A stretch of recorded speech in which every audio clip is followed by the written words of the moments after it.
what's up, everybody? Welcome to another edition of Fitness Facts. I'm Dr. Jordan Taylor, undergraduate exercise science program director and associate teaching professor here at the University of Kansas. So today, hot topic, kind of a controversial one. I want to clear up some misconceptions, talk about testosterone, anabolic steroid use, and the difference between anabolic steroid use and testosterone replacement therapy or testosterone optimization therapy, okay? Because there's a lot of, again, misconceptions about the two. So I'm going to start this off with a disclaimer. So the content discussed in this video is not medical advice. I mean, I'm a doctor, but I'm a Ph.D., so I'm a professor. I profess things. I don't prescribe things. So again, you know, I'm an educator, scientist, researcher. That's what I do, and I'm providing you some information here, some educational content, right?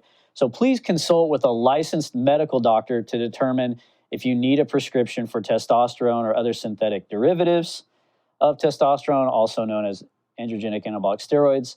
And remember, I have this highlighted in bold, that taking exogenous testosterone or other anabolic steroids is illegal without a prescription. It's actually a controlled substance. So, you know, it's against the law to actually have exogenous testosterone, you know, meaning from outside the body, like a vial of it, if you don't have a prescription.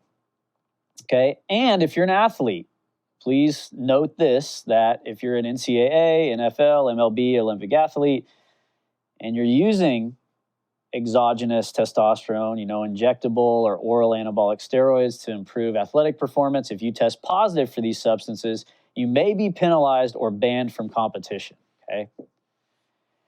All right, so the overview, what are we going to talk about today? We're going to talk about what is testosterone. You see the molecule there on the right. How testosterone is produced in the body. Blood levels of testosterone, you know, what's normal throughout or considered normal throughout life. How are blood levels different between males and females? How is testosterone carried in the blood? Because some of it's bioavailable and free. Some of it's also bound to proteins. What's the mechanism of action? So once testosterone reaches a cell and binds to a receptor, how does it exert effects on the different cells that make up the organs and tissues of the body? So that's, you know, getting into testosterone effects. We'll talk about, after we talk about that endogenous, the natural testosterone production and what it does in your body, we'll talk about exogenous, you know, anabolic androgenic steroid use and what that is, and then compare that with, well, what is testosterone replacement therapy, TRT, and testosterone optimization therapy, because that's different than, you know, someone that's abusing anabolic or androgenic steroids. We'll also run through some of the symptoms of low testosterone, discuss why testosterone levels are declining in men compared to previous decades and generations. And then I'm going to bring a biochemist in, Adam Steele, that is the owner and founder of Pinnacle Health Performance. So they do testosterone optimization therapy, testosterone replacement therapy. It's him, a doctor, and his wife that run this company. So he's going to be here. Obviously, he's very credible, sharp guy to provide his insight on TRT and TOT. So what is testosterone? Well, it's a steroid hormone. It's the primary sex hormone and anabolic steroid in males.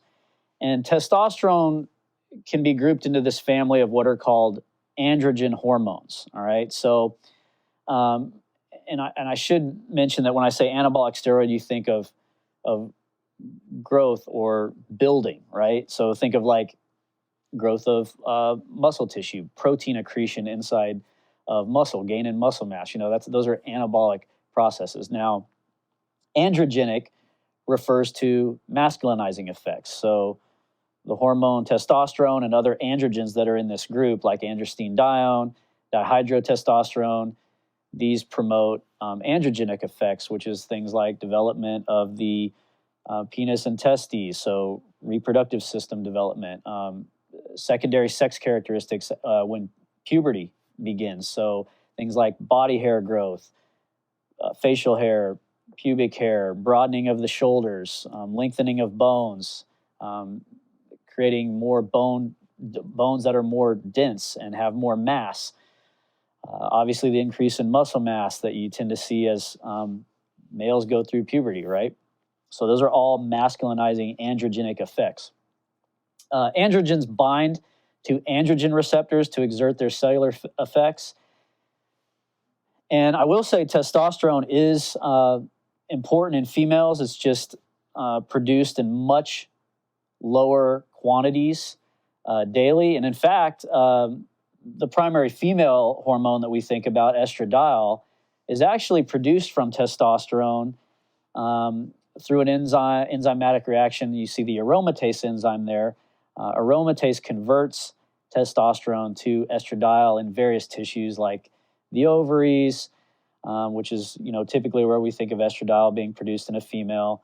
You also have aromatase in fat cells, other tissues, even in the testes in males. So although the testes produce a much higher amount of testosterone in males, there's also some aromatase enzyme there that's converting some of that testosterone to estradiol, because males also need estradiol just like females also need testosterone. It's just in different levels, right? So let's look at these steroidogenesis pathways, all right? So there are many different steroid molecules, steroid hormones that are shown here, but basically all steroids are derivatives of cholesterol, okay? So you see that ring-like structure with the red box kind of at the top of the screen. That is a cholesterol molecule, and you see there's 4 rings that have 17 carbons. So you see like number 1, that's where the first carbon is. Number 2, when you're following that first hexagonal ring, second carbon, third carbon, 4. So there's 17 carbons that make up that ring-like structure of cholesterol. And then there's also, some other carbons attached there, hydrogens, oxygen. That's basically what cholesterol is made out of. Now, cholesterol is produced by the liver. We also consume some cholesterol in our diet. And then through various enzymatic reactions, you can see different enzymes listed there in the red boxes. They're present in different locations within the cell. They can convert cholesterol. And then you also see in the green boxes, those are other enzymes located in a different part of the cell, the smooth endoplasmic reticulum. These different enzymes convert cholesterol into different endogenous steroids, meaning steroids that are produced within the body, right? So you see in yellow things like pregnenolone, progesterone. Those are all different progestogens. You see the mineralocorticoids, they're kind of up there on the upper right-hand corner. These are things like aldosterone that plays a role in regulating your sodium and amount of water that's in your bloodstream. Corticosterone, cortisol. Cortisol is a stress hormone, suppresses inflammation, has many other functions, helps regulate blood glucose levels. And then you look at the androgens down there. So this is the family that testosterone belongs in. So you have dihydroepiandrosterone, androstenediol, androstenedione, testosterone, dihydrotestosterone. And again, these different forms, these different androgens are all created by the action of different enzymes.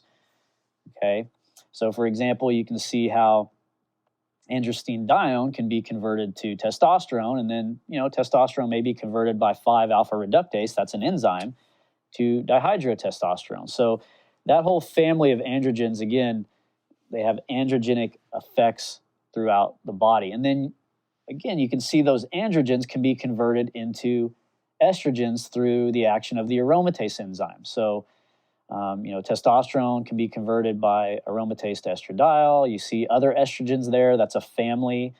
We typically think of estrogens or associate them with females because estrogen is normally higher in a female's blood than a male's. But you see the family of estrogens there, estradiol, estrone, estriol.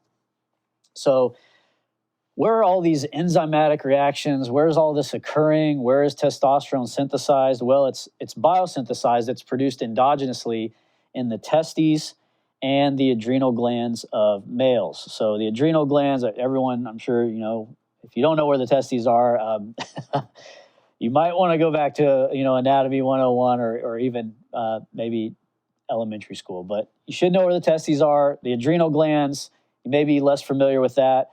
These are like little hats that sit on top of each kidney. So there's some testosterone production there, but primarily in a male, like 95% or more of it's being produced by the testes. In females, testosterone is also synthesized and produced in the ovaries and the adrenal glands, although it's in much smaller amounts. So typically, in a young premenopausal woman, testosterone levels will tend to be 8 to 10 times lower than a male's. All right, so let's look at this hypothalamic-pituitary-testicular axis, okay? So for testosterone to be released from the testes, so this is kind of the signaling pathway. This is how testosterone gets released from the testes in males. If you look up there at the very top of the screen, that is a sagittal section, meaning the brain has been split down the middle, and you can imagine the right hemisphere has been pulled away, and you're looking inside at the medial aspect of the right hemisphere, okay? So in green, you see the thalamus. That's kind of a relay station in the brain. Below the thalamus, you see the hypothalamus, and this is an important structure, okay? So the hypothalamus is a deep subcortical brain structure that is kind of the boss of the pituitary gland, and the pituitary gland is seated below the hypothalamus, okay? So what the hypothalamus does, it secretes many different types of hormones that affect the function of the pituitary. One of which, one of the hormones that the hypothalamus releases is GnRH. That stands for gonadotropin-releasing hormone. So you see a little plus by GnRH. When the hypothalamus releases gonadotropin-releasing hormone, that causes the pituitary to release various hormones. From the anterior pituitary, there you see FSH and LH being released. Okay, so FSH stands for follicle-stimulating hormone. LH stands for luteinizing hormone, and these have important functions in both males and females. FSH, when it's released from the anterior pituitary in response to gonadotropin-releasing hormone, which is released from the hypothalamus, FSH stimulates what are called the Sertoli cells of the testes to increase spermatogenesis, so the creation of sperm. LH, luteinizing hormone, is also released in response to GnRH released from the hypothalamus. So when the pituitary releases LH, that LH binds to receptors located in the Leydig cells of the testes, and the Leydig cells are the cells that are responsible for producing testosterone, okay? And then as testosterone levels rise in the blood, you can see there's some arrows feeding back onto the pituitary and feeding back up into the brain on the hypothalamus as well. And you see some little negative signs there in those circles by those arrows that are feeding back to the pituitary and hypothalamus. So what that means is there's negative feedback that's occurring within the brain as testosterone levels rise to a certain threshold. So this is how your body regulates testosterone levels. So, for instance, they don't get too high, so you have the right level in the blood. So you can think of this negative feedback as kind of how your thermostat works in your house, right? So maybe you have your thermostat set at 68 degrees, but it's winter time, you come home, it's cold. It's 60 degrees in your house, it's really cold. You kick the heat on, but the thermostat is set at 68.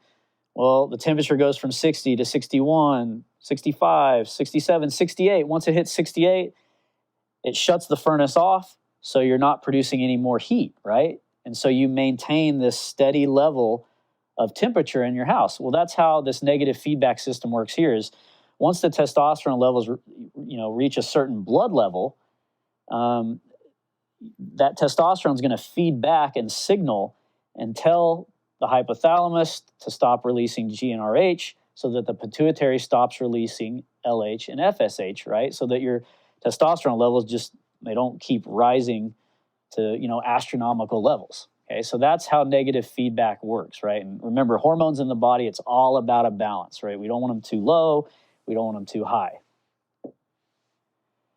So let's look at blood levels in this, what's called a diurnal pattern of release. So these are just normal fluctuations that you should see across a 24-hour period. So here we're looking at hourly serum testosterone levels in normal young men. In the end there, they looked at 17, so young men is the blue line, and then a sample size of 12 that were older males, and that's the red line. This data is from a 1983 study. The circadian rhythm is lost in older males. So you see just in the older males, the red line, they kind of just have, kind of a flat line. If you look all the way across, no matter if it's 8 in the morning, noon, 4 p.m., 8 p.m., or up to midnight. It's just kind of wavering, kind of fluctuating throughout the day, but kind of staying steady. And if you look overall, no matter what time during the day, morning, afternoon, or evening, older males, and this is a normal part of aging, they tend to have lower testosterone levels. If you look on the y-axis there, as a measure, total testosterone is measured in nanograms per deciliter, their levels tend to be lower than younger males, okay? And that's similar for growth hormone and other hormones as well. If you look at the young males, you see this diurnal pattern where total testosterone tends to be higher in the morning, like at 8 a.m. You start to see it drop into the afternoon hours, like you see a pretty sharp drop after 4 p.m. It's still low at midnight at 2400 because this is military time. And then throughout the night, it starts to rise, and then it's going to peak again at 8 a.m. that next day. So that's just the typical pattern of release of testosterone from the testes in males that are in different age categories. So now let's look at, once testosterone is released into the blood from the testes, or again, it could be the adrenal gland, how is it carried? Okay, well, a significant percentage, up to about 44%, is bound to what's called SHBG. That's a protein produced by the liver. It stands for sex hormone binding globulin, okay?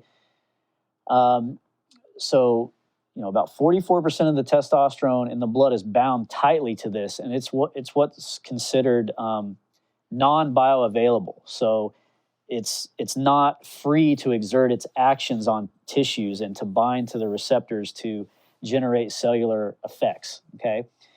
Now, the bioavailable testosterone is what's considered the fraction that's bound weakly to albumin. This is another transport protein in the blood. Or you see about 1 to 2%, that little orange sliver, 1 to 2% is free testosterone, not really bound to anything. The testosterone that's bound weakly to albumin, that carrier protein, or the free testosterone, that is available to the tissues. The testosterone there, that can exert its anabolic and androgenic effects on different cell types throughout many different organs and tissues in the body, because it's available, it's bioavailable to those cells. All right, and you look at testosterone levels there, total, and depending on the lab you go to, what's considered a normal range is going to vary. But this is just a rough kind of guideline for a normal reference range. Anywhere from 350 to 1,000 nanograms per deciliter can be considered normal, and it's a really broad range, and we'll talk more about that later when Adam, biochemist, comes in and talks. You see free testosterone. Now, this is measured in even smaller units, picograms versus nanograms. So the free testosterone floating around free, that 1 to 2% in the blood, 50 to 210 picograms per deciliter of blood are typically found. But again, 98% of the protein in the blood is bound to some protein, either SHBG or albumin, okay? So let's look at testosterone blood levels in males versus females. So we typically think of, testosterone as the primary male sex hormone. Levels are much higher in males. Again, anywhere from, you saw the previous reference range was like 300 to 1,000. Some labs may say 270 to 1070 nanograms per deciliter of blood is a normal concentration. And then you look at testosterone levels in women, premenopausal, typically 15 to 70 nanograms per deciliter of blood, so a much lower concentration seen in the blood of women, although, again, it is important for those testosterone levels to be in that range, or there can be some side effects if it's low or high in both sexes. Now, male versus female testosterone levels across the lifespan. So this is kind of interesting to look at, just looking at testosterone levels in utero. So when the fetus is developing, testosterone is important for, and dihydrotestosterone as well, two of those androgens for development of the primary male sex characteristics, penis, testes, in a male fetus, right? Those hormones are needed for those reproductive organs to develop in utero, all right? And then you see a little spike after birth in males, and then you get to 12, 13, 14 years of age, depending on when that male hits puberty, you see a big jump in testosterone levels that could be, 8, 10 times higher than the jump that you see in females at puberty, right? So you do see a spike there in females at, and typically females start puberty earlier than males, so anywhere from 10 to 12 years old, you do see those female levels of testosterone start to rise. It's just not nearly as significant as the peak in males. And this is why no matter if you're male or female, you're in middle school, going through puberty, this is where you start to have more oil production and acne and body odor, and all this is linked to a rise in testosterone levels because of the androgenic effects that testosterone has on the sweat glands, oil production. You get frustrated because you're getting acne and breakouts and everything. Again, that's all due to the spike in hormones. And then you see, really testosterone's peaking there in the early 20s, and typically around the 30s to 40s, you start seeing a drop, all right? And this is where in some individuals, they may start experiencing some symptoms, especially males, low testosterone symptoms, just not feeling like themselves, brain fog, maybe losing muscle mass, strength, lack of energy. But our chemist, Adam Steele, that I'll introduce in a bit, he's going to talk about why it's important to try to optimize your hormone levels, and while also minimizing any side effects as well. All right, so let's talk about the cellular mechanism of action. So again, once that testosterone's in the blood, we talked about the different blood levels, how it's transported in the blood, bound to SHBG or albumin, or it's free. So testosterone travels through the blood and it enters various cells. Now, it can cross right through the plasma membrane and bind to androgen receptors. That's what it's going to bind to that are located in the cytoplasm. We also know that testosterone can bind to other receptors that are located on the cell membrane, and there's many pathways that are stimulated, and there's a lot of crosstalk between intracellular signaling pathways that promote various cellular effects. But we're just looking at one very simple pathway here just to kind of simplify this whole process. So again, testosterone is going to cross over that plasma membrane into a cell. Let's just think about this being a muscle cell, for example, although, again, testosterone has effects on many different cell types throughout the body, many different tissues. But that testosterone comes in, binds to an androgen receptor. Now you see there's this androgen receptor forming, or that once that testosterone is bound to the androgen receptor, you form what's called a hormone receptor complex. Then that hormone receptor complex is going to translocate. It's going to enter into the nucleus of the cell that you see there in purple. And that hormone receptor complex will bind to a specific region of the DNA, and it's going to cause transcription of specific androgenic genes. All right, so transcription is where a copy of a gene is made, and that copy is the mRNA, messenger RNA strand that you see there, that kind of blue ribbon. That messenger RNA strand then will leave the nucleus, and it will be fed through what are called ribosomes, those kind of reddish pink, there's three reddish pink ribosomes that are shown out in the cytoplasm that mRNA molecule is being fed through. And the job of the ribosomes is to translate and read that mRNA strip and read that gene and make a specific protein from it. Okay, so maybe if this is in muscle, protein synthesis is increased as a result of this testosterone signaling, and you're forming new contractile proteins, right? Like myosin and actin, that if you're forming more of those myosin and actin, those contractile proteins, obviously that's going to result in muscle fibers getting larger because you're packing more of that protein into the muscle cells, and it probably is going to help with force production and things like that, getting stronger, all of those different actions. But again, that's just an action in muscle cells. Again, testosterone, dihydrotestosterone, other androgens, they also have effects on, for instance, oil glands, skin, all throughout the body, in the brain, on the heart. So there's many different cells and tissues that are affected. It's not like it's just muscle, okay? So what are the effects of testosterone in men? So within the brain, you see having adequate sex drive, just positive feelings and mood. Proper testosterone levels aid in cognition and memory. If you look at the skin, definitely at puberty, when you see that big spike in testosterone, that's going to signal the skin to grow facial hair, body hair. It also supports the synthesis of collagen protein in the skin through its various signaling mechanisms in the cells.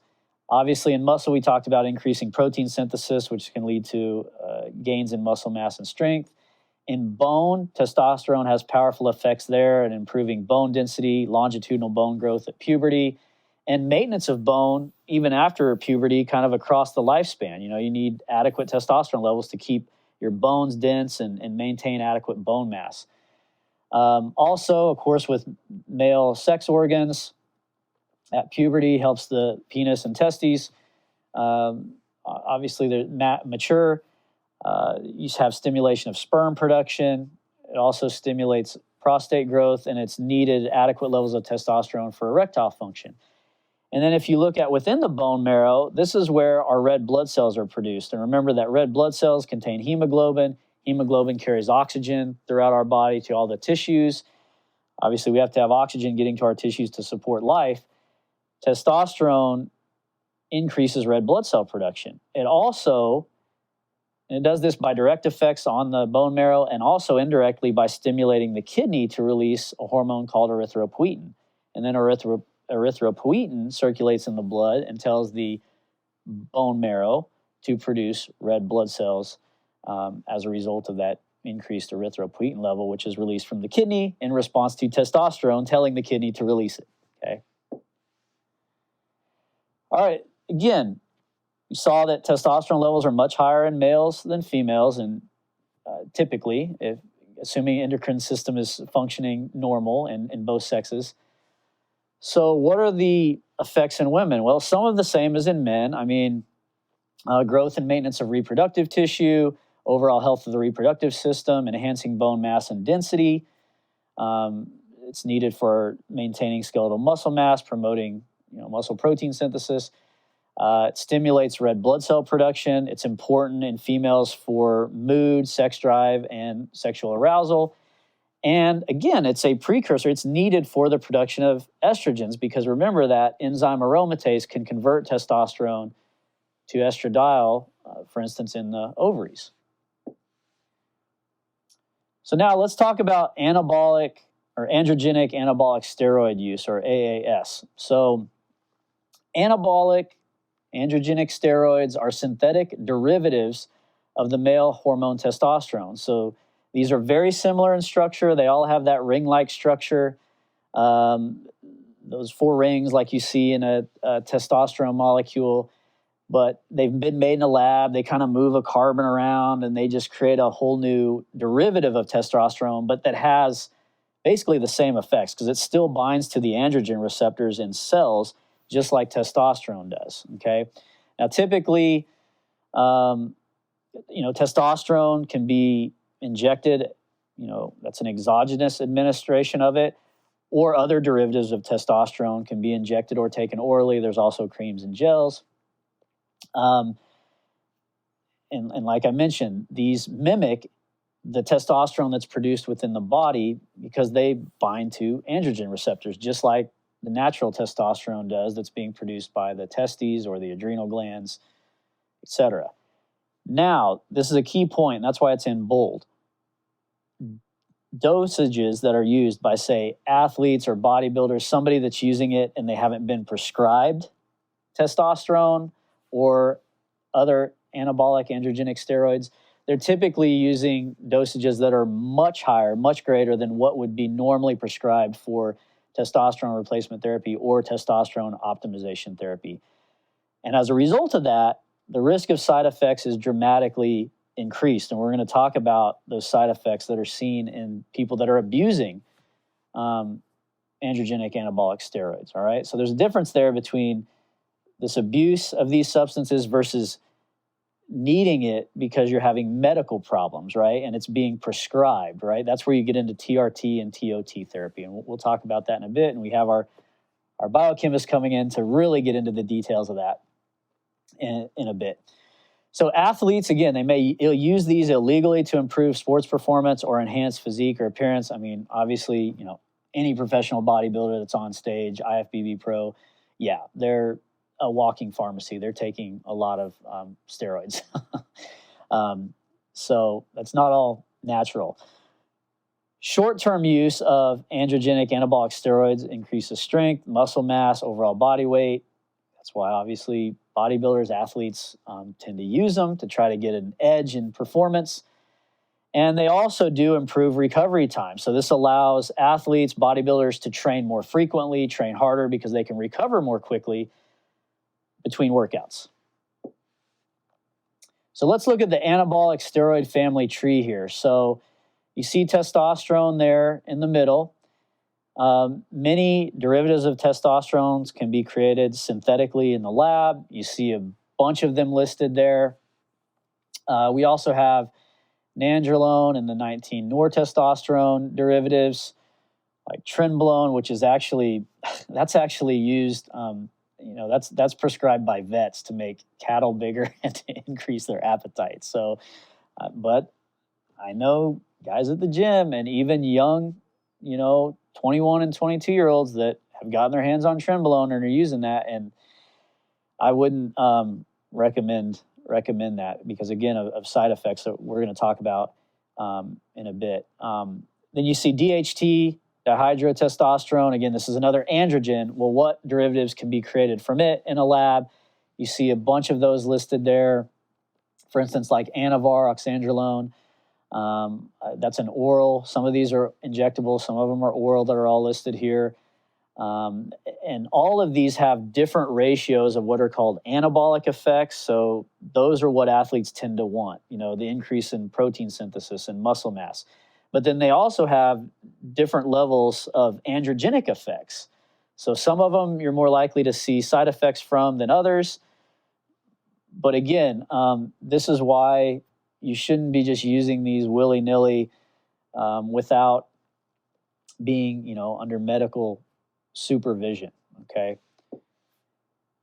Okay, so what are anabolic androgenic steroid effects on muscle building and performance? Okay, and this is why, again, a lot of times athletes, bodybuilders use these substances is because you see a variety of effects here. So obviously they activate the androgen receptor because it's testosterone or derivatives, synthetic derivatives of testosterone and dihydrotestosterone, these compounds that are made in the lab.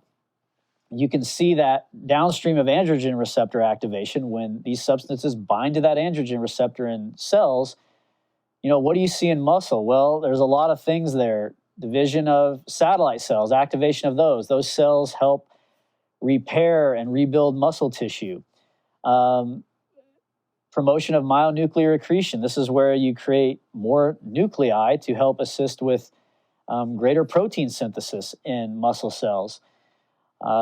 Just kind of skipping through some of them. Enhancement of contractile protein synthesis. So these substances bind to that androgen receptor that signals the genes to promote an increase in protein expression and translation out at the ribosome. So you increase the amount of protein that's synthesized and produced in the cell, and that tends to lead to more muscle mass, larger muscles, right? Also, I won't go over all of these, but you look at, say, within the brain, psychoactive effects, right? So it generally promotes an increased intensity in training, kind of more motivated to train harder.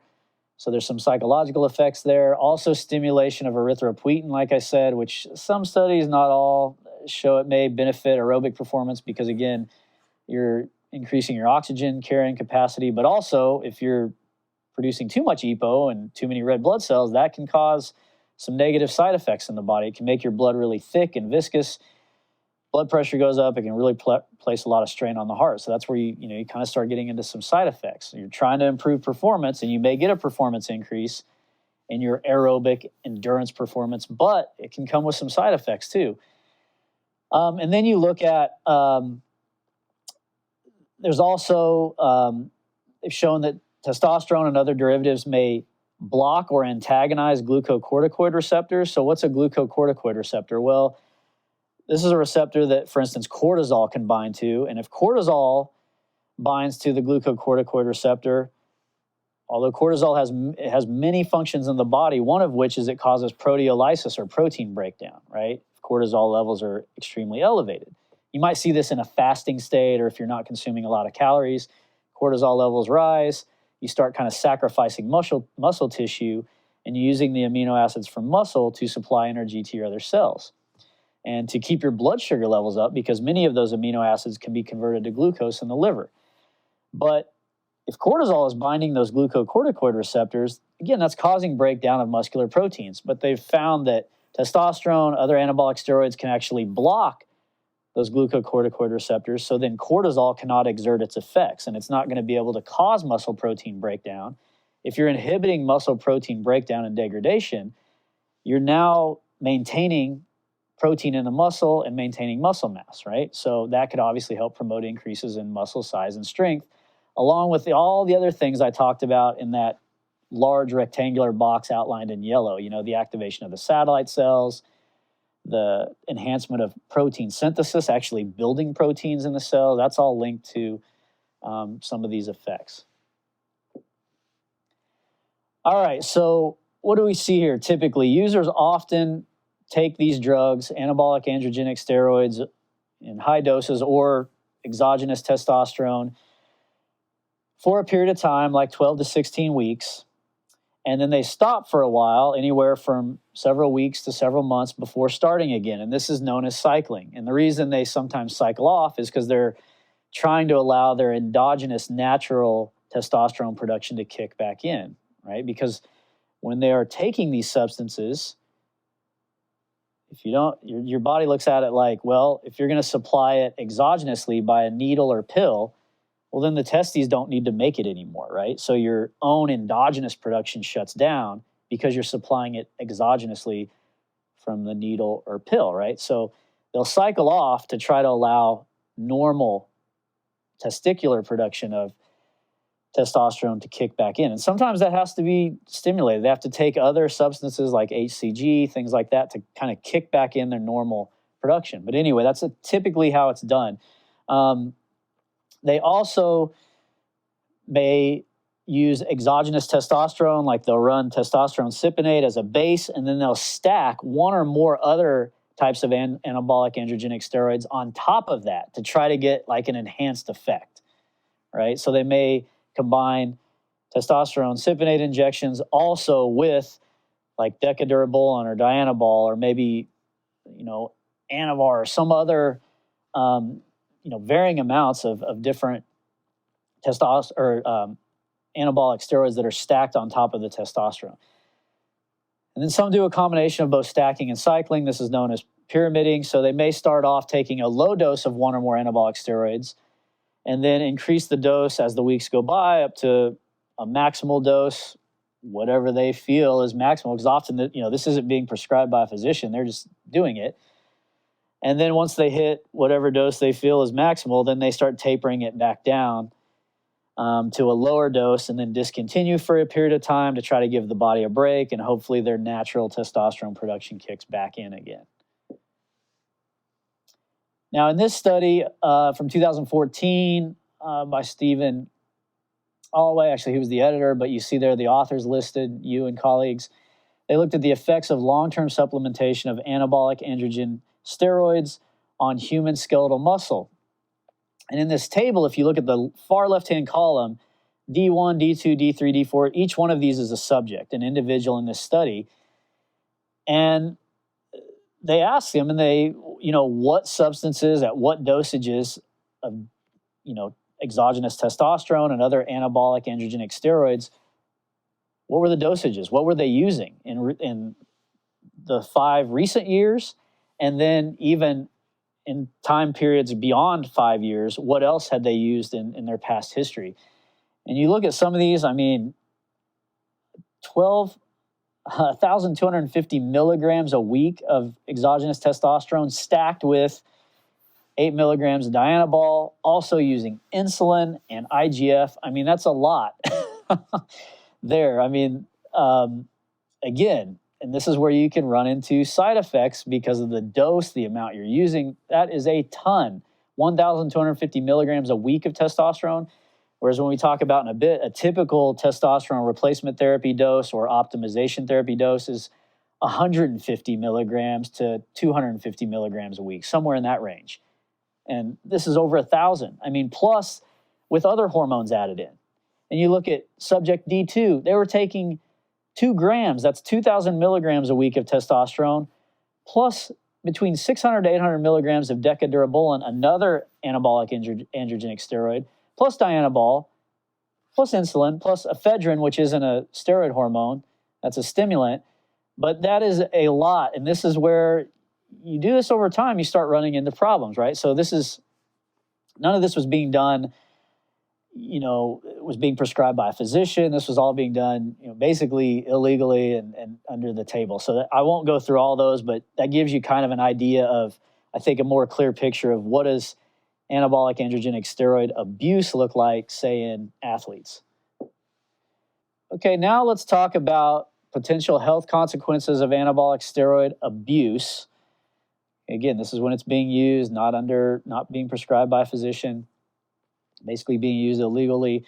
What do you see as far as effects on the hormonal system? Well, in men, again, use of exogenous anabolic androgenic steroids can lead to infertility over time because you're just suppressing your natural testicular production of testosterone. So this can affect sperm production, lower your sperm count, affect sperm motility, so their ability to move properly. It can lead to breast development. So some steroid users will start to complain of like puffy nipples or nipple sensitivity because they're taking such high levels of testosterone and these other steroids that much of that testosterone, your body is trying to maintain a balance, and it will convert a lot of it to estradiol through aromatization, through that aromatase enzyme.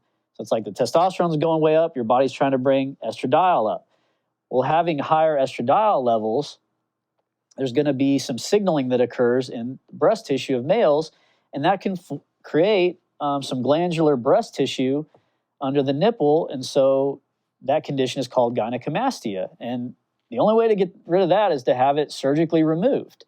And most males that I know don't want to develop breast tissue, but this is a side effect because your body's trying to keep everything in balance. It's like the testosterone's off the chart, so your body tries to convert a lot of that to estradiol, but then the estradiol starts signaling for breast development, because that's what estradiol does. It helps form the secondary female sex characteristics. It's one of its functions.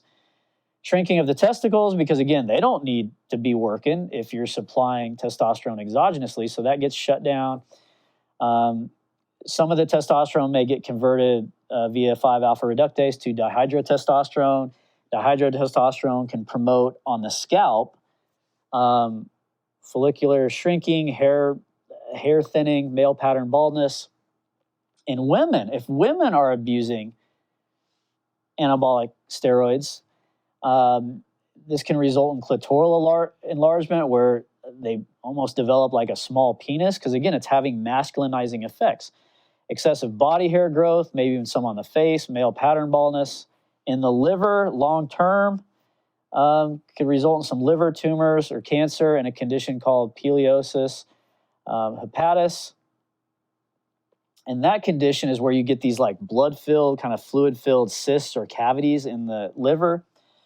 Also, effects in the skin, severe acne and cysts. I've seen guys at the gym working out. They've got a tank top on, and you look at their back, and it looks like a pepperoni pizza. And when I say pepperoni, I'm referring to all their acne cysts. I mean, spots all over the back. It's a big indicator. I mean, I hate to assume, but it's a pretty big indicator that they're probably using some androgenic-anabolic steroids, exogenous testosterone at very high dosages.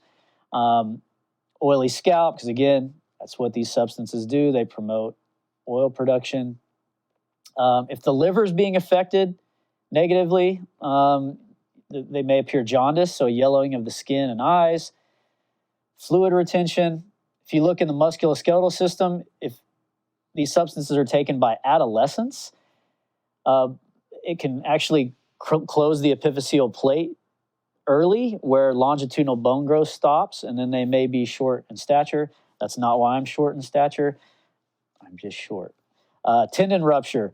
So what happens typically, because these substances increase muscle protein synthesis so rapidly, is that you build muscle so fast and the muscles get strong at a very rapid rate and big that they basically outgrow the tendon that's attaching them to the bone. And they can become so strong so quick that you end up having avulsion injuries, tendon ruptures as a result. You often, bicep tendon is a common tendon that's ruptured in anabolic steroid abusers. Cardiovascular system, there can be negative effects here with abuse and just taking these crazy amounts. Increases in low-density lipoprotein, so this is considered like the bad cholesterol that you tend to find in atherosclerotic plaques. Decreases in the good form of cholesterol, high-density lipoprotein, that's the one we typically want higher, but steroid abuse can lower it because HDL, we want it higher because it brings cholesterol back to the liver to be metabolized and helps kind of keep the blood vessels clean. So, but steroids can create the opposite of what we want in the blood. High LDL are bad, low HDL, low good cholesterol. Also, anabolic steroid abuse can really promote large increases in hematocrit. This is the percentage of red blood cells in the body because it's signaling for erythropoietin to be released. It has direct effects on the bone marrow, telling the bones to really increase the production of red blood cells. If you have more red blood cells in circulation, that increases the viscosity and thickness of the blood. Therefore, the heart has to work harder to pump and circulate the blood because it's more viscous, it's thicker. Over time, this can cause the heart's left ventricle to enlarge because the left ventricle of the heart is the chamber that releases blood to the aorta and out to the arteries and arterioles of the body to carry blood and oxygen to the tissues. But that heart the left ventricle of the heart tends to enlarge in anabolic steroid users after years of use. And eventually this could lead to heart failure, heart attacks, because you've got a larger heart. There's more blood and oxygen that has to be supplied to the heart itself. And then maybe if you have some plaque developing in the coronary arteries, that could impede blood flow and oxygen to the heart muscle, which could eventually lead to a heart attack. So there's a lot of issues there with the cardiovascular system.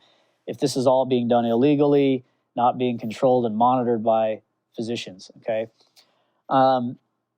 Those that are injecting, if they share needles, which is just stupid, that could increase the likelihood of HIV, infection or hepatitis, hepatitis B, for example, or C. There's some psychiatric effects that are seen in those that are abusing steroids. Sometimes it's, you hear roid rage or aggression. In some cases, I think this is kind of overblown because a lot of times it's just boiling down to what is the person's baseline. If they're naturally very aggressive and they have a short fuse, then steroid abuse will probably make that even worse, and they're going to be more likely to snap even quicker.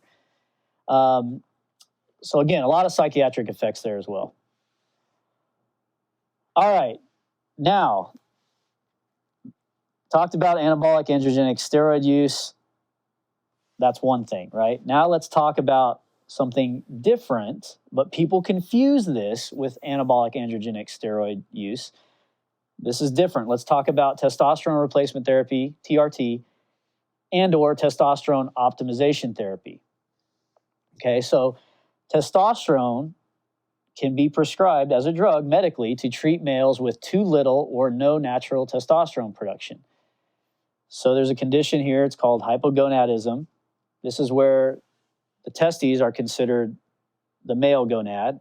Gonad in females is the ovaries, but you're producing low levels of testosterone. That's hypogonadism. And there's a couple reasons this can occur. There's primary hypogonadism. That's where there's a defect that's occurring within the testes themselves. So you see this in certain genetic disorders. Maybe it's an injury to the testes. Maybe it's a child that's just, for whatever reason, they should be going through puberty, but they're not, and they need replacement therapy. They need testosterone for them to develop correctly, right? And you see, again, this occurs in genetic conditions as well. There's also secondary hypogonadism, where the defect here in testosterone production, it's occurring for some reason outside of the testes, so further upstream. Remember, the hypothalamus and pituitary, they release hormones into the blood, like luteinizing hormone from the pituitary, that tells the testes to make testosterone. But if, say, there's a pituitary tumor, pituitary adenoma, the pituitary may not release enough LH from the brain into the blood, and then you have inadequate LH, which is going to lead to inadequate signaling within the Leydig cells of the testes, and you're going to have low testosterone levels as a result, okay? So again, that's secondary hypogonadism. The issue is somewhere else, but again, the testes still aren't producing enough testosterone. Also, this is the form you tend to see diagnosed most often. It's associated with aging men and testosterone deficiency in males that are aging. And this is where now you're seeing in various hormone replacement therapy clinics, you're trying to optimize the level of testosterone in men so that they feel better as they age. Okay, and that's where Adam's going to come in a minute and talk about this. All right, so what is a typical prescribed dose for adult males with low or suboptimal testosterone levels? Usually it's somewhere between 150 to 250 milligrams that's of testosterone cypionate that's injected intramuscularly, so into the muscle per week.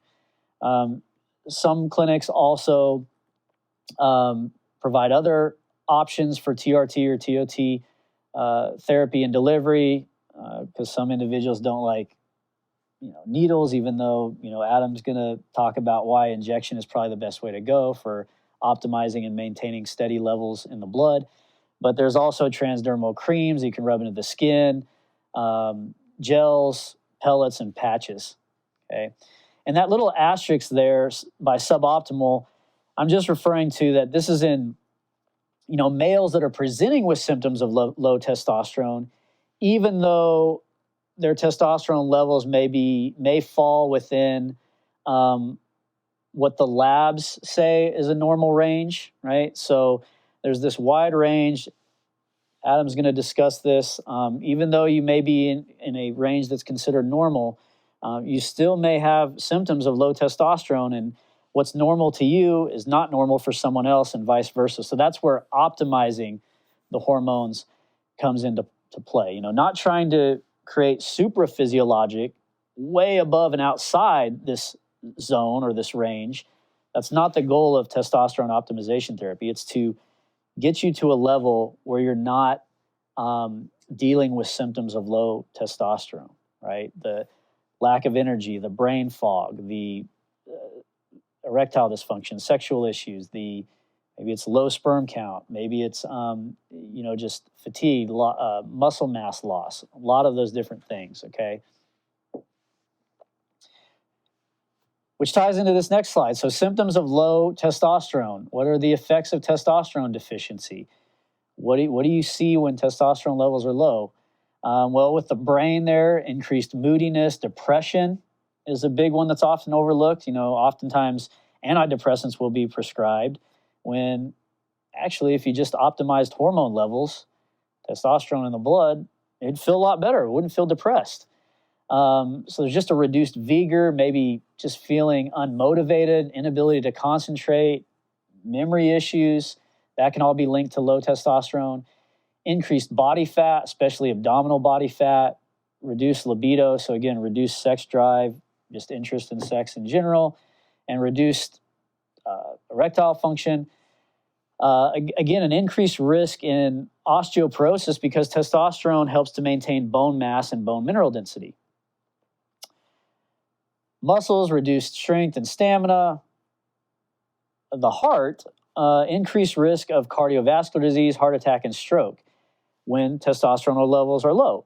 Now, if they're super high, like in those that are abusing testosterone and anabolic androgenic steroids, and they're taking super physiological doses, you can also see negative impacts there if the levels are too high. So again, we're trying to achieve a balance here, right, to minimize the symptoms that are linked to low testosterone.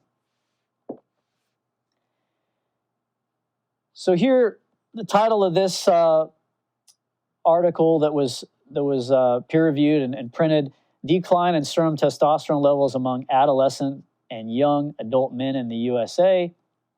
So the summary of this report was, in this report, we looked at data for adolescent and young adult men in a U.S. national database on total testosterone levels. There has been a decline in mean or average testosterone levels over the past 2 decades, and total testosterone is lower with progressively higher body mass index, right? So there's this inverse relationship there. Higher body mass index, you typically see lower testosterone levels. We conclude that testosterone levels have been declining in young adult men in recent decades. And this shows that nicely. So this is median testosterone over time, stratified by age. So on the y-axis there, the vertical axis on the left, you see average testosterone level in nanograms per deciliter of blood. And then the x-axis, the horizontal axis, is looking at these average total testosterone levels from 99 to 2000, the years 2003 to 2004, 2011 to 2012, and so on all the way out to 2015 and 16. Now, the different colored bars and different colored lines represent different age categories. So blue is in 15 to 19-year-olds, orange 20 to 29-year-olds, gray 30 to 39. And you look at, in the late 90s, early 2000s, total testosterone levels were fluctuating right around 600 nanograms per deciliter in all those different age categories. And then you see a big drop there in 2011 to 2012 for all those age groups. I mean, hovering just above 400 or right around 400 nanograms per deciliter for total T levels. So you see a pretty big drop off there over time. And if this graph, even if it had data going back to, let's say, the 80s, the 70s, the 60s, all the way back to the 50s and 40s, testosterone levels were much higher in males back in the 40s and 50s than what you would even see here in like 99 and 2000. So there's been a pretty significant decline over time in all these different age groups. So why are testosterone levels declining in men? Well, there's a lot of theories, a lot of thoughts. Some of this has been shown in actual studies. We definitely know that obese individuals, those with diabetes, tend to have lower testosterone levels, and 70% of the U.S. is overweight, and a significant portion of that obese. So that's something that a lot of people are struggling with, and we've got to get a hold of just to improve everyone's overall health, because there's so many diseases tied to obesity, with diabetes being one of them, cardiovascular disease, etc. Lack of exercise, sedentary individuals, you tend to see lower testosterone levels. Individuals that have poor sleep quality or don't get enough sleep per night, maybe they're only sleeping 3 hours a night. Well, yeah, that has an impact on testosterone levels. So if that's happening weeks and months and years at a time, that can have an impact. Too much alcohol, another negative effect there. The overall diet, American diet now is higher in processed food and genetically modified foods. There's also a lot more environmental pollutants, contaminants, and emissions, even from vehicles, smog, things like that. Certain chemicals like phthalates that are found in plastics and personal care products, those are known to block natural testosterone production. Also pesticides, bisphenol A, and other bisphenols which are found in plastics. Other toxins are increasingly found in our food and water supplies that are impacting testosterone levels in men. So there's just overall a lot of endocrine system disrupting chemicals that are leading to reduced testosterone levels and infertility. And, this is affecting male sperm counts, how motile, basically how well the sperm swim. So this is having an impact, really on males at all different ages. And then also, it leads to things like when the endocrine system and hormones are impacted by these different chemicals, low energy and vitality, along with all the different symptoms of low testosterone that I previously discussed. And the symptoms of low testosterone, again, they can vary from individual to individual, and they can occur at different levels, even though a male may have their blood drawn and they're in what's called the normal range. It may not be normal for them or what used to be their normal. Okay. Now, I mentioned that I was going to bring in a biochemist on the show to discuss testosterone replacement therapy and testosterone optimization therapy. So here he is. Adam Steele's in the house. Adam's a good friend of mine, former workout partner back when he was living here in Kansas. So welcome to the show, Adam. Thanks for having me. So, question number one. Tell us a little bit about your educational background, just your background in general. Well, my main degree is biochemistry from Baker University, but I've been in the health and fitness industry for well over a decade now in some capacity, whether it's supplementation, nutrition. I have multiple personal training certifications, so I've been in this world for a little while now. It's definitely a passion of mine.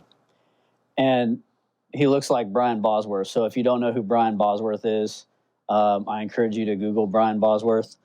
So Or the same jersey number in college. Right. And you played linebacker at Baker, right? So there you go. And had the hair. All right. All right. So tell us where you're currently working and what is your title or role with the company? So I am the co-founder and co-owner of Pinnacle Health Performance. We're a telemedicine clinic, specializes in hormone optimization therapy, growth hormone therapy, peptide therapy, weight loss, hair loss, sexual health, injury prevention, recovery, all that kind of stuff. Holistic approach, right? And it's not just for males, it's also females as well, right? Because I know there's obviously men's clinics popping up everywhere, but it's for everyone. The females are a little more in depth and a little more complicated, but we take care of both men and women. All right. So when talking with men, what symptoms are they typically complaining about? How old is the average patient that contacts you? What are you seeing typically? Traditionally, your traditional testosterone replacement or testosterone optimization patients, probably a male in their, 50s to 60s. But over time, we've just seen that number kind of drop. I have clients that are in their late 20s who presented, with testosterone levels below 300 nanograms per deciliter. We see that number getting younger and younger over time. The biggest thing that we hear as far as complaints go, poor sleep, feeling lethargic, lack of energy, slow recovery from workouts, libido, erection strength is a big one in guys. Those are the main ones that people generally complain about. Right, and it's like I mentioned, when I was going through the slides earlier, it's wild to look at the testosterone levels really in any decade of life, whether it's 20 to 29, 30 to 39, 40 to 49. I mean, males' testosterone levels are significantly lower now, currently, than say you compare to even 20, 25 years ago, or even further back. Like I've looked at research going back into the greatest generation, the guys that fought in World War II. And I mean, their testosterone levels, their hormone, I mean, it was way higher than what you're seeing these days. And a lot of that, as I talked about in the slides, was, it's due to environmental toxins, emissions, things that are getting into the water and food. Some of it's, like you said, I totally agree, lack of sleep, just poor diet, high body fat levels, diabetes, like so many things that are all kind of coalescing and coming together to pretty significantly impact endocrine function. I mean, and not just testosterone, like the entire endocrine system, phthalates and plastic. I mean, the list goes on and on. So there's a lot of environmental factors, bisphenol's in plastic, bisphenol A, and I mean, there's just so many things.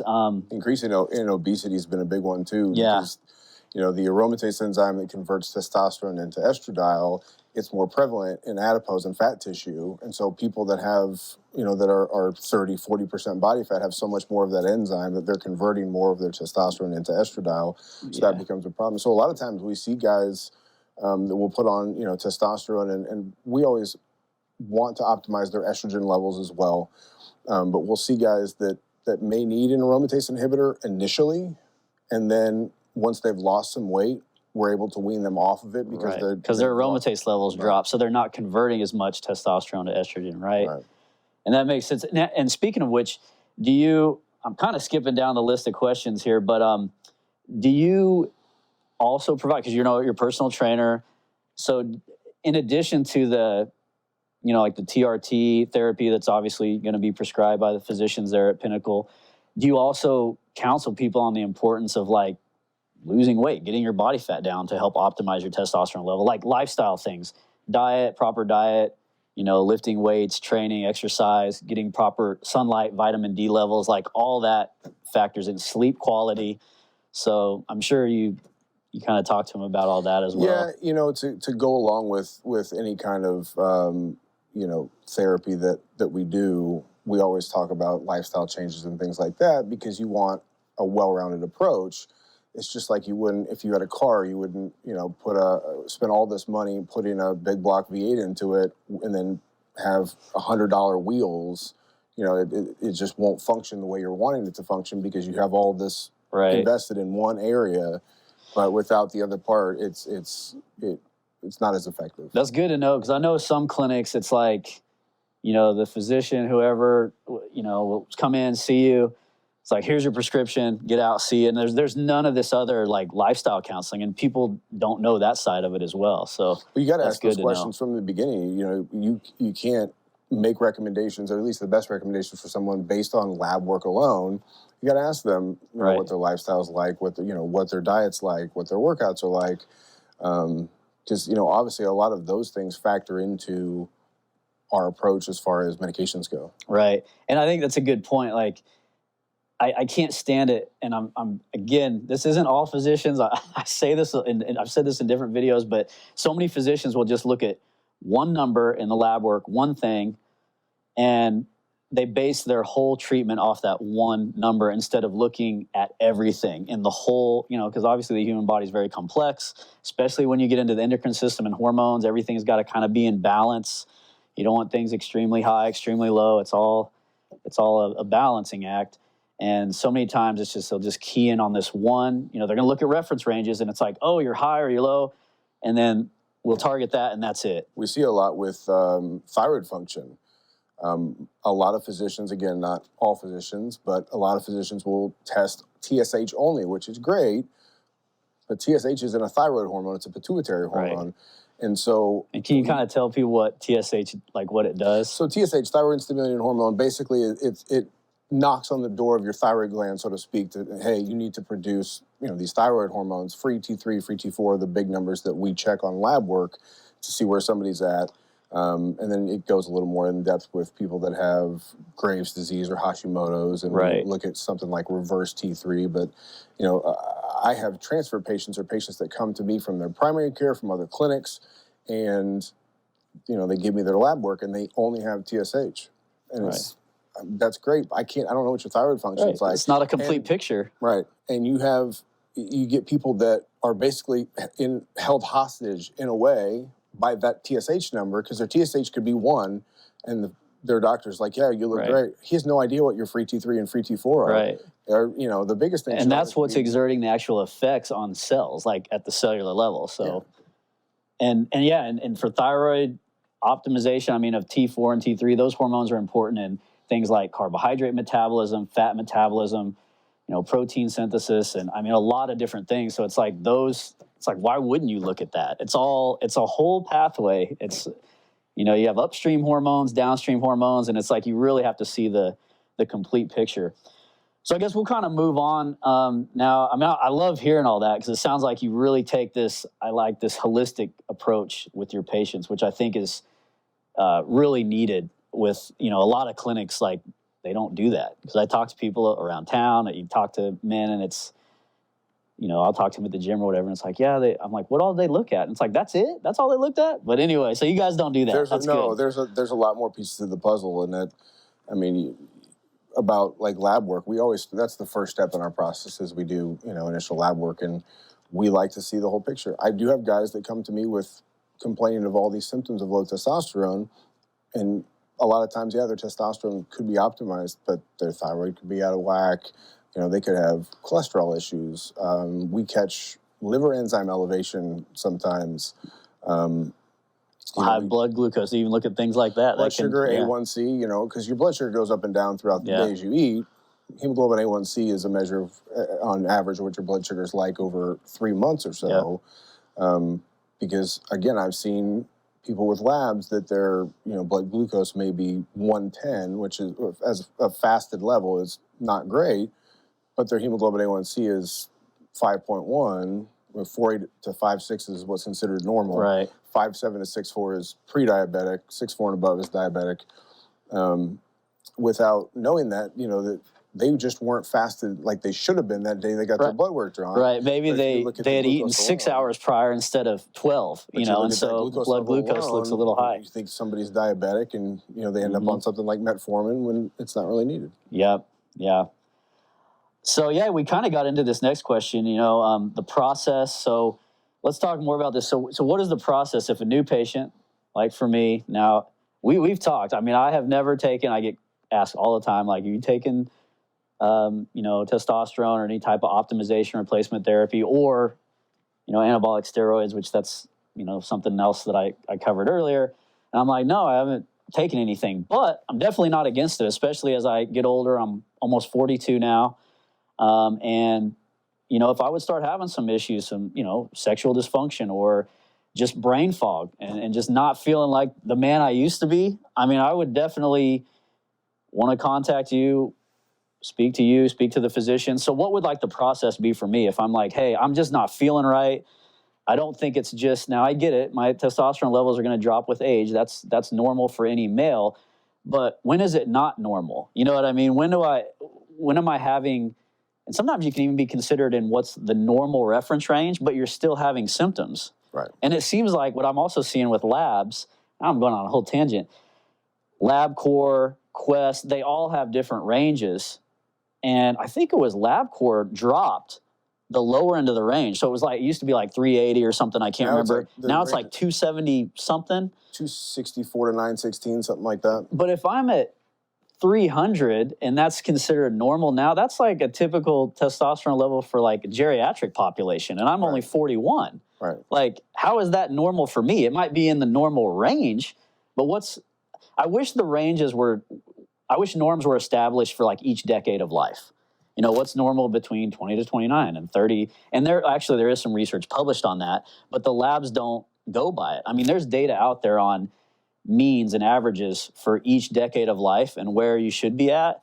But it's like we have this huge range. And if you fall anywhere in the range, 300 to 1,000 or 270 to 1050 or whatever the range of total T is in nanograms per deciliter, that's all considered normal. I just think it's crazy. What do you consider normal? Because what most people don't, they look at, because I always go through, when we have a patient and they get lab work done, I run through the labs with them line by line and explain, hey, this is what looks good. This is what can be optimized. This is a problem. Because one, I want my patients to know what's going on with, they can be their own advocate. They know what's going on with their bodies. But I fall into that normal range. What's normal? That's a statistical thing. It's right. That's take out these statistical outliers, and that's 80% on the bell curve. Right. That has nothing to do with what's medically optimal for you. Right.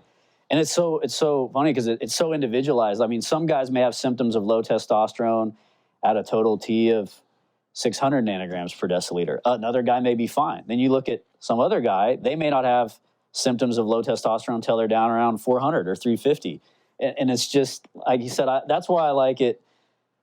I like the word optimization in there. It's like we're trying to achieve optimal function, get you feeling better as you age. Right. So I guess replacement's not the right term anymore anyways, because our therapeutic targets generally for most males are somewhere between 900 and 1200 nanograms per deciliter as far as total testosterone goes. You rarely will ever see patients in that range normally, naturally, even in their late teens and 20s. So it's no longer replacing what you used to have. This is what's medically optimal for you. I had my blood work drawn just out of curiosity to see it a couple years ago. And I think we had talked back when you were living here in Kansas City. And I think mine was around 600 total, 5-something total on another blood draw. Because I had it done on 2 different occasions. In the morning when you're supposed to have it done, 8:30, 9 a.m. Because again, there's a diurnal pattern with the release. It's going to be typically highest in the morning. But just out of curiosity, I wanted to see, where it was at. And I don't feel like I'm having any symptoms yet. But and it's, and a physician, what the problem with me is they will look at me, and you probably run into this, and they'll say, oh, well, look at all that muscle mass, or look at, you're good. And it's like, well, no, I wouldn't even be doing it for the extra muscle mass. Like if I start having the brain fog, sexual issues, anything like that, I mean, I'm going to be just feeling lethargic. I'm going to be looking into it because it's not for the muscle mass. But you know how physicians that's what they hone in on. Like, oh, well, you got plenty of muscle. You're fine. You're in the normal range. Deal with that. And send them out the door. And it also depends on what your levels were like earlier in life. You have guys that, may have been at the 900 or 1,000 mark when they're, in their late teens and 20s. So when those guys get to 450, they feel like crap. Right. But guys that have been sitting at 600 their entire life, they don't really notice it when they get to 450. There's this, it seems like for a lot of physicians, there's this black and white cutoff. Like, hey, if you're at 301, you're fine. If you're at 300, then you have issues. But it's obviously it's not. It's black and white. Right. There's a gray area in there. Yeah, and that's where you guys come in. Fix the gray area, right? So going back into the process, what do you if I came in or any patient comes in, can you kind of describe the process? I mean, do licensed medical doctors obviously prescribe everything and oversee each patient's individualized treatment plan? Yeah. Well, like we talked about lifestyle choices, the first thing we do is we have them fill out a new patient intake form, which there's a lot of questions on there. Like, hey, what's your diet like? What's your lifestyle like? What's your, caffeine usage, nicotine, recreational drugs, sexual history, all that kind of stuff, because all that's important in making an evaluation of where somebody's at. But then we get comprehensive lab work done. And we like to see, like I mentioned before, the big picture. So we'll do a full CBC panel and a metabolic panel, and we'll look at kidney function like BUN, creatinine, EGFR, estimated glomerular filtration rate. We'll look at liver function, bilirubin, alkaline phosphatase, AST and ALT. We'll do a full lipid panel, total cholesterol, triglycerides, HDL, LDL, VLDL. Obviously, total testosterone, free testosterone, which are both important. And most guys that come in with existing labs have that, but they may not have estradiol. Estradiol is incredibly important. Right.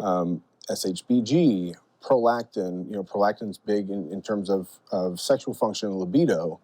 We'll also measure DHEA sulfate, IGF-1. We like to see IGF-1 because it's the benchmark, what we use to see where your growth hormone levels are at. Because growth hormone, as you know, gets released in pulses throughout the day. If you don't physically draw somebody's blood in the middle of a pulse, it just comes back at zero. Right. So IGF-1 is stable, and it gives us an idea of where your growth hormone levels are at. Yeah, that's good. I like hearing all that. That, again, it just goes back to what we've been talking about. You're trying to see the complete picture. So very detailed initial evaluation. And then kind of where does it go from then, or from there? Like, so now you have the patient's blood work. I mean, kind of what's the next step? Like in a typical case. I mean, yeah, like because it's going to vary so much, right? I like going through people's labs with them line by line, so they understand. Hey, like hemoglobin A1C, for example, I can tell somebody, hey, your A1C level is 5.2, and you actually tell them not only where their numbers at, but what each of these things. So they're going to be like, well, what is this liver enzyme? ALT. What's what's alkaline phosphatase, or what's sex hormone binding globulin? What does that all do? And you actually take the time to explain it, right? Mm-hmm. Yeah. Okay. That's so many physicians, and they don't do that. Yeah. Right. Well, estradiol, it's a great example. There's this whole, yes, it's a female, it's a feminine hormone. It plays such a big role in guys that guys don't realize. It gets this bad stigma, that you want to crush it. But low estradiol is generally, I think, is just as bad as high estradiol, if not worse. Obviously, you don't want high, estrogenic side effects. You don't want water retention and nipple sensitivity and nipple puffiness and stuff like that. And we obviously monitor those things. But going back to lab work, the reference range for estradiol is, the top end of the range is like 42. Personally, I think most guys do best somewhere between 40 and 60, which means that 90% of the time, those guys that we have in an optimal range for them are going to come back flagged as high. But estrogen's neuroprotective, cardioprotective, plays a big role in joint health, sexual health, recovery from workouts. We have guys that I get transfer patients all the time, and their total testosterone is at 1,000, and their estradiol is below 5. It's too low to register. And I say, let me guess. You're on 200 milligrams a week of testcypionate and 0.5 milligram of Arimidex twice a week. Well, how'd you know? Because that's the standard. So this preventative use of aromatase inhibitors generally it's a disservice to most people. Obviously, there's 15% of guys that end up needing an aromatase inhibitor, which is fine. Some people are just aromatized more. But especially if they have higher body fat levels, they're going to convert more testosterone to and everybody's different as far as their levels, just like testosterone. I have guys that as soon as they get to 40, boom, water retention, they have all the side effects. Mm-hmm. And then there's guys, myself included, I sit at 90 year-round. I feel phenomenal.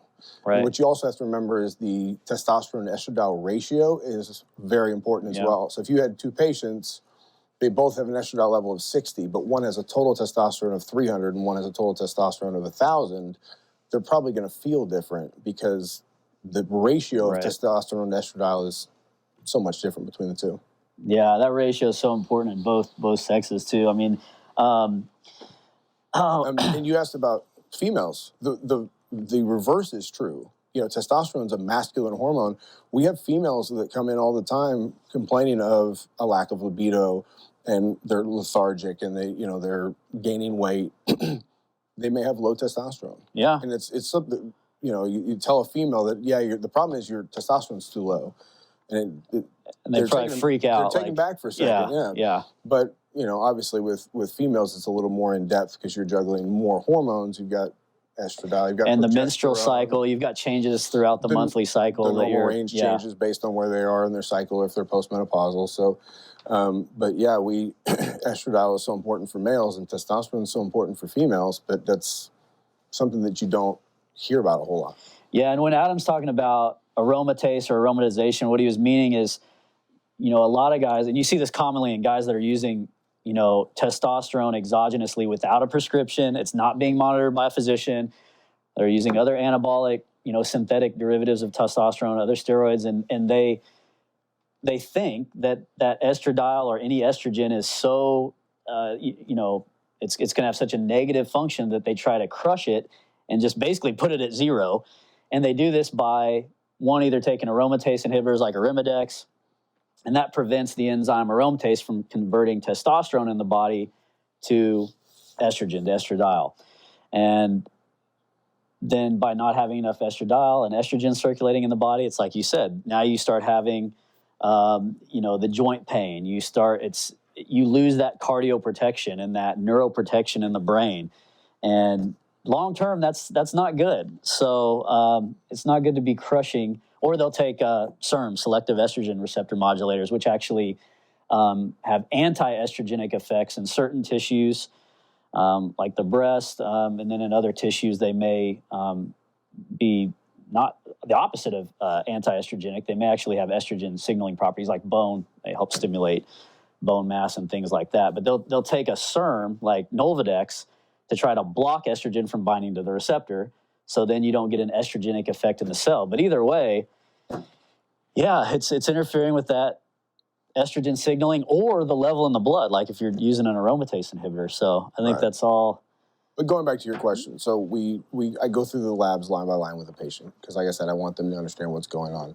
Then we do a 30-minute Zoom consult with our medical director, Dr. Branscombe. Brilliant guy, actually a former collegiate athlete himself. He goes through the labs. He'll ask the patient questions about their medical history, do a full evaluation on his end, and then together we can put together a protocol that's optimal for the patient based on their labs, based on their symptoms, and based on their goals. Gotcha. Okay. All right, we covered a lot. Let's see where we're going next. So what form of testosterone is most commonly prescribed by you guys? And what's a typical dose? Can you talk about, why it's the most commonly prescribed form? Because there's different esters. I'm sure you can get into talking about that. And then the last thing, I guess there's a lot of questions here. If a patient's needle shy and does not want injections, do you guys provide other options? So maybe just talking about how the testosterone treatment is administered. So for 95% of our clients, injectable testosterone is generally what we use. Tescipionate's the most common. Testosterone and anthrate's also available. The two are pretty interchangeable as far as effects in the body. Testpropionate's also available. It's a shorter ester. You have to inject more frequently. But generally, we start people in the 150 to 200 milligrams a week range. Generally, that puts most people in that 900 to 1200 target zone that we were talking about. But like I said, everybody's different. I have clients that need 300 milligrams a week in order to get to 900, and then I have guys that are on 110 that fall right at the 1,000 mark. And this is where constant communication with the patient is so key, because it's like you're not trying to create a supraphysiologic, like above normal, like way, way many times above that normal reference range.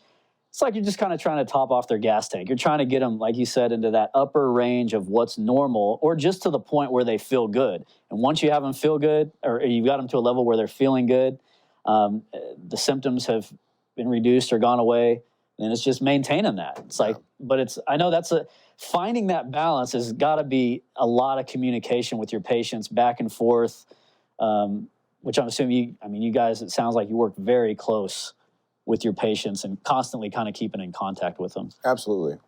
Yeah, that's where that therapeutic target range of 900 to 1,200 comes from, is once you get above 1,200 nanograms per deciliter, that's when you start seeing more side effects. You know, the ceiling effect as far as benefits go, the benefits taper off, but then you do have estrogenic side effects and issues, because obviously if you're flooding your body with more testosterone, you're going to have more estradiol as a result. So anything above the 1,200 mark, generally that's when you start to see more drawbacks, because we want people to feel great, and I have guys that More is not always better. You got to understand that. More is not always better. Yeah. And we've had guys that have done anabolic steroids in the past that we get them on a appropriate dose and they feel phenomenal. Right. They don't need 500 at 750, 1,000 milligrams of testosterone a week in order to feel good. And it's a lot better for their health. We want to maximize their health, help them hit their goals, but we're not trying to take anything away from them. And that's where, I'm going on another tangent here, but look, like if you feel like you're having symptoms of low T, you're getting older, whatever, don't try to do this on your own. Like it needs to be overseen, and it needs to be done appropriately and prescribed. I mean, if you're just getting something from somebody at the gym, who knows where it came from? I mean, they just smuggle it in from Mexico across the border, and you really don't know what you're getting. I mean, so that's a good point to make.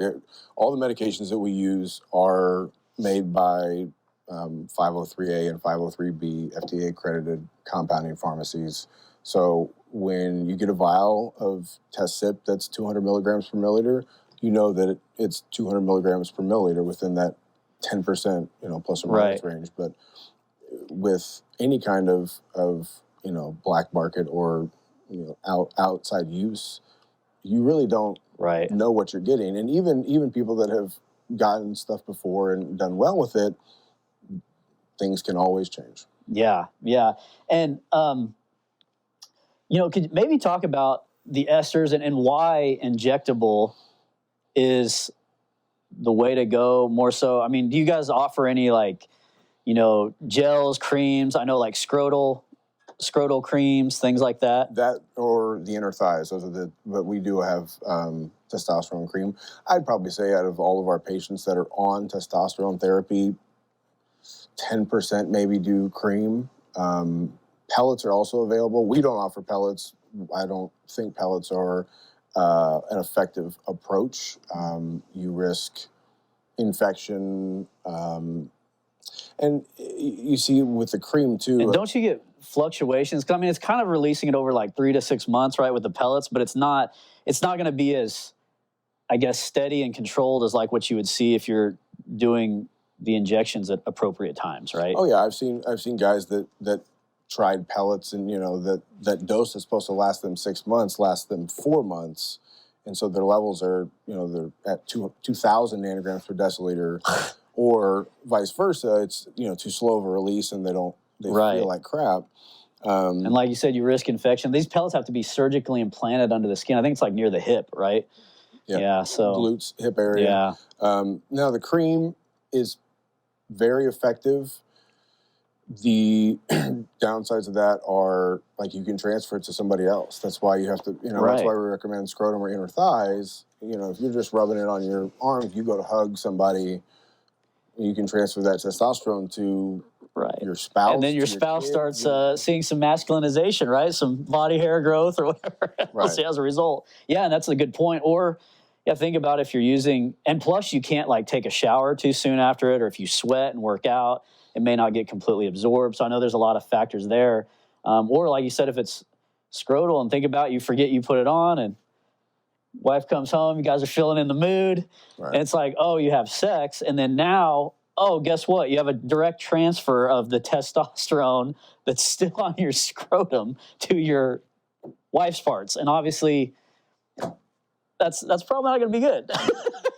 So things to think about. So I guess that explains why you just tell your patients, hey, get over the fear of doing the injection. Yeah, I can tell you this. Do it. The injections, we always recommend at least twice a week injections.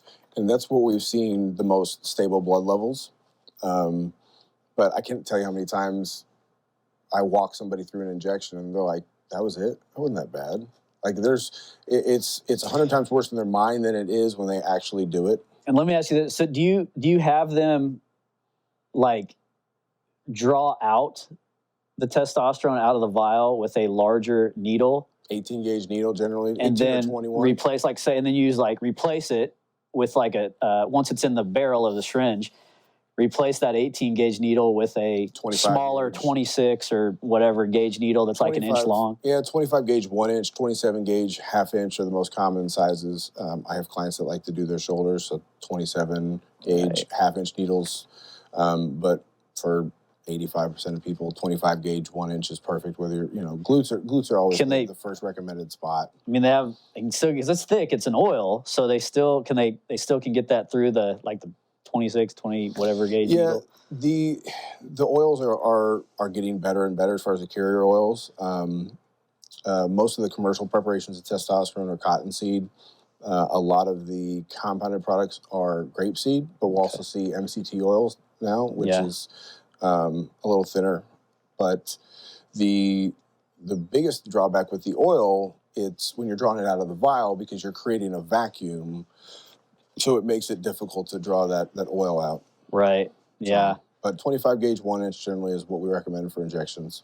And maybe talk about, so you inject it, the glute, the thigh, shoulder, like you said, wherever. Explain what happens, like how the esters affect, you're injecting this bolus, right, of testosterone into the muscle, and then how kind of it's released into the blood, like why those esters matter.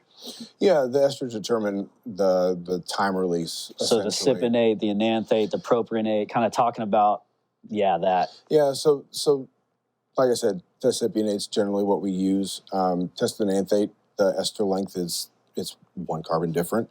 Right. So they're generally interchangeable as far as time goes. You get a lot of people that, I need to try a different type of testosterone. Testosterone's testosterone. Right. Like it's, some people do better with like testpropionate for people that aromatize too much. It's, they can control their blood levels of estradiol a little more. But they have to do more frequent injections. That's the trade-off with propionate. So. And cypionate and enanthate, like you said, it's a longer carbon ester. This is just a side chain attached to the testosterone molecule. And so with that longer carbon side chain, it's released more slowly into the blood over time. Right? And then there's esterase enzymes in the blood that chop off the ester. Now you got the testosterone, and there you go. All right, man, we're covering a lot. This is it's cool stuff. So let's go on to, we kind of talked about the aromatase inhibitors and the selective estrogen receptor modulators already. When do you prescribe those? Do you ever prescribe those up front, or is it typically like, let's just run, say a base typical 200 milligram dose of testosterone, cypionate split over twice throughout the week, 100 milligrams twice a week, and then just kind of see where they're at after that? For the most part, 90-something% of the time, that's what we do. Every once in a while, we'll see labs that come back and somebody's got a total testosterone level of, let's say, 300, and he's completely symptomatic of low T, but his estradiol level's already 55 or 60. And so then you have to be a little more careful, because that, hey, if we triple his testosterone and put him at 900, his estradiol is going to jump accordingly. And if he's already at 60, you obviously don't want to push somebody into those estrogenic side effects. So we and generally in that case, we will prescribe it to somebody, but not have them take it initially until they start experiencing those side effects. Because if we can use testosterone without an aromatase inhibitor, absolutely, that's what we like to do. Right. Okay. So as far as the selective estrogen receptor modulators, we see the one we use most commonly is enclomiphene. People will, Clomid's generally, well known. Enclomiphene is a newer version, but we use that generally for fertility. Because that's going to have an effect like your old school Clomid on the pituitary as well, right? Releasing luteinizing hormone to still stimulate the testes to make your own endogenous testosterone. You're going to block the estrogen receptors in the pituitary, and so your body all of a sudden is like, oh, we don't have enough estrogen, so its response is LH and FSH to signal those Leydig cells to produce testosterone. I kind of equate it to like if you hold your hand over a baby's eyes, they don't see anything. Right. That's what we're doing with the pituitary. Like, hey, you don't see this estrogen here. We need more of it. And the response is obviously to produce more testosterone. But we also see it used in fertility. And then we use it for, because I have guys, that will come to me in their late 20s that maybe their total testosterone is 550. They're okay, 550, 600, but they're not feeling like they used to. well, we don't have to jump to exogenous testosterone use and shut them down. We can always get their body to produce more. Just kind of encourage the testes to make some more, HCG and enclomiphene, and I've seen guys in the 1,200 range naturally without exogenous testosterone use because they're on enclomiphene and HCG. So there's an alternative. You don't have to jump to that, because once you're on exogenous testosterone, your natural production is going to be downregulated. Right. So, but we don't have to jump to that from the very beginning. Yeah, you're just stimulating the testes upstream with, All right.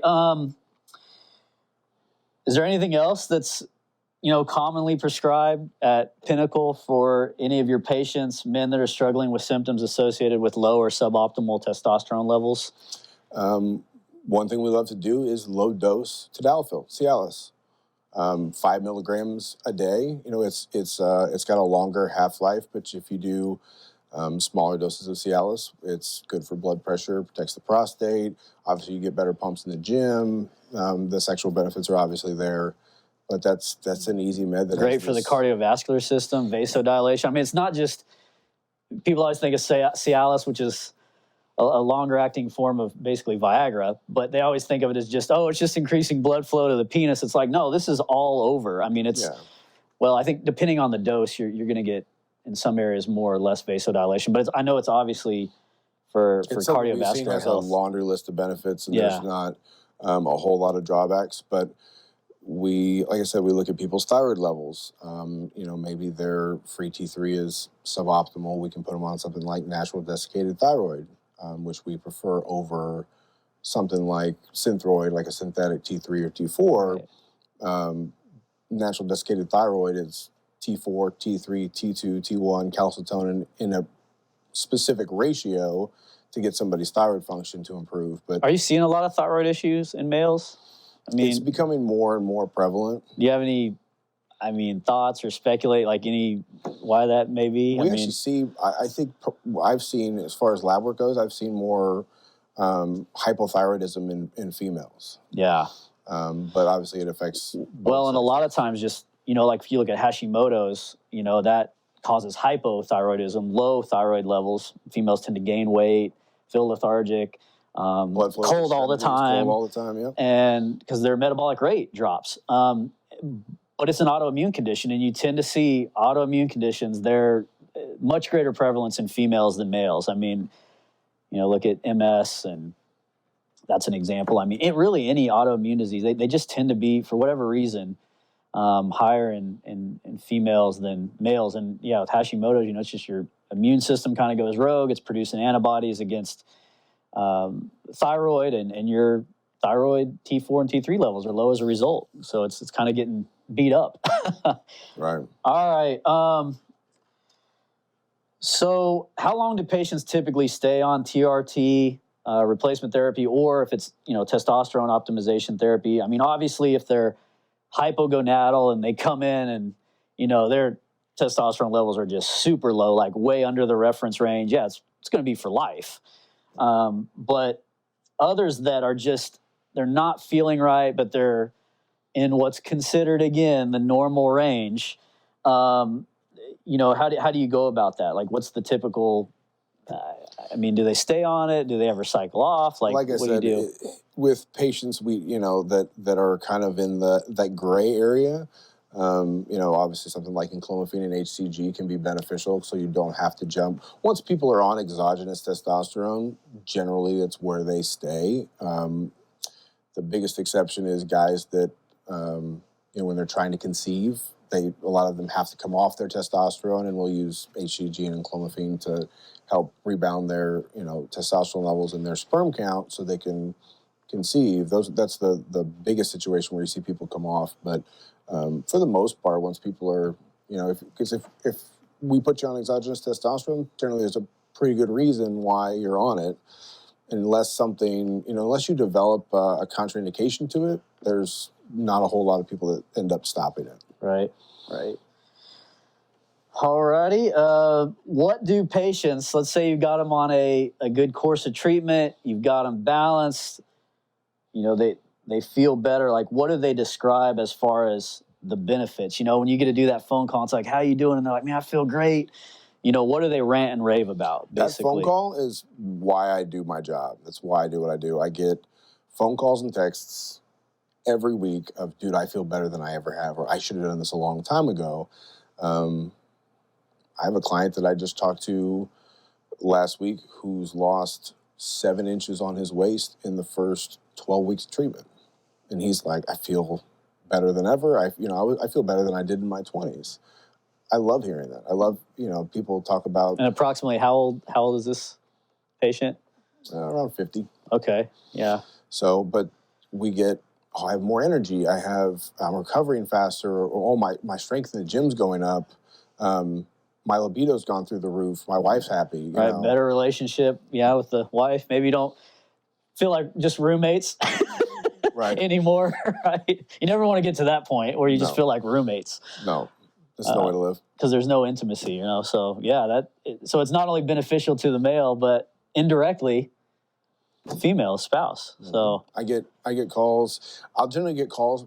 I check in with people. Once we put them on a protocol, I like to check in with people and see how they're doing. And after 2 weeks, they're, I feel great. I'm like, just wait. Because generally the 4-week mark is when you really... Well, because initially it may feel like they're just going through puberty and oh my gosh, it might feel overwhelming. And then it kind of levels off and they hit the even. With a even longer keel. ester chain too, it takes some time for it to build up and to really kick in. But week 4 generally is when I see a big difference. But like I said, that's the whole reason why I got into this business is to get phone calls like that. Like, dude, you have no idea. I have a guy that called me and said, I'm actually able to go outside and play with my son, and play catch with him. That's worth everything to us. Yeah. So. Yeah, improving quality of life. That's what it's about. That's what it boils down to. Anything else you want to add that we haven't discussed? We've covered a lot. I'm trying to think, even if I have any other questions. Well, I can touch on the other things that we do at Pinnacle. Yeah. Weight loss is a big one, particularly the GLP-1 agonists like semaglutide and tirzepatide. We see people that have lost, I have clients that have lost 30, 40, 50, 100 pounds. One of the benefits of semaglutide or tirzepatide is the appetite suppression, but it's appetite suppression without having to resort to a traditional appetite suppressant, which is generally stimulant-based, right. which a lot of people don't do well with. The GLP-1 agonists are, as far as weight loss goes, we haven't seen anything like it. Those are becoming more and more popular. Hair loss is something else. So, obviously, as testosterone gets converted into estradiol through that aromatase enzyme, it's also going to get converted into DHT, which is the reason for 98% of male hair loss. So, DHT is funny because it's like Adam said, it's formed from 5-alpha reductase from testosterone. It's it causes, facial hair growth, body hair growth in males, but it causes hair follicle shrinkage and thinning of the hairs on scalp. So if your DHT levels are out of whack, and you've got to kind of be genetically prone to this too, that can cause some issues, male pattern baldness, things like that. But sorry to cut you off. Keep going with it. It's something that obviously when you optimize somebody's testosterone, that's always a risk. It's something we keep a close eye on. Things like topical finasteride, minoxidil, which is Rogaine. High-dose latanoprost is something that we've seen incredible results with as far as regrowth. And then ketoconazole, which was originally developed as an antifungal, but shown to block DHT at the receptor site in the scalp. The thing I always tell people is it's so much easier to prevent your hair from falling out than it ever is to grow it back. Once it's gone, unless you get a hair transplant, it's pretty difficult to restore that same level of hair that you had before. Injury prevention and recovery is something we have seen a lot of, particularly healing peptides like BPC 157. We have the clinical studies have shown such great tissue regeneration, regrowth, things like an increase in IGF-1, so that leads to an increase in tendon fibroblasts. Personally, I had rotator cuff surgery in June, and I had full range of motion back within a week. It wasn't pain-free, but within a week, I had full range of motion back, and it was, was able to quickly get back to where I was before. So, and then obviously sexual health, it's something that generally comes with testosterone therapy. But there are, females that complain of low libido.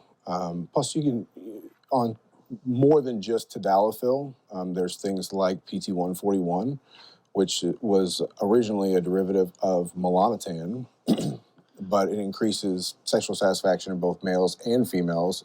It's a nice boost in libido. Comes in a nasal spray, an injectable, and a cream. Troches as well. We see a lot of troches. Yeah. So, or oral dissolving tablets. Yeah, these are sublingual. Like and then another benefit we forgot, I think, that gets overlooked is cardiovascular health with optimizing testosterone levels. Like, it's shown that in males with suboptimal and lower testosterone levels, their arteries are less elastic, they're more stiff. So now you're looking at arteriosclerosis, just blood vessels that are not healthy. That's not good. It's impairing blood flow around the body. So, you get that testosterone level optimized, you generally see improvements there in the cardiovascular system, as long as it's not super physiologic, right? Because super physiologic, above and beyond that top end of the range, now it can start going the other way, where you're going to have cardiovascular issues like left ventricular hypertrophy that could lead to heart failure, increase in hematocrit, red blood cell production, where your blood is so thick it's like the heart's having to pump syrup around the body. But that's the difference. That's anabolic androgenic steroid abuse. That's not what we're talking about here. This is optimization therapy or replacement therapy. So hormones got to be in balance, right? If you're too low or too high, there's going to be side effects. Finding that sweet spot and fixing that gray area, that's what you're trying to key on, and that's where you get the quality of life improvements in so many systems of the body, right? I mean, it's just all throughout, whether it's, neural within the brain, the heart. Obviously, we talked about sexual health, strength, muscle mass, energy. I mean, it's just, all over. Yeah, we've seen people do well with, you'll see it more commonly abbreviated as TTA, but it's tetrothioacidic. No, what is it? Sorry. Pause for a sec. I say it all the time. I can't believe I can't come up with it. Tetrothioacidic acid. Okay, I'll start over. We've seen a lot of people do well with TTA, tetrothioacidic acid. It's a PPAR agonist. So people may know cardarine, GW501516, which you'll never find a legitimate version of. But they're in the same class of drug, so we see an increase in cardiovascular fitness there, and coincidentally an improvement in LDL cholesterol, bad cholesterol, which has been it's a great twofer. Hey, you want to lose weight, improve your cholesterol, improve your cardiovascular function. We've seen a lot of people do well with that, and that's good because with optimization it can improve. But if you're using, you're not prescribed, this isn't all being overseen, and you start taking crazy amounts of exogenous testosterone and other anabolic steroids, that can have the opposite function on your LDL, where it actually raises it, and your HDL, the good cholesterol that's involved in reverse cholesterol transport back to the liver, actually goes down, which you don't want.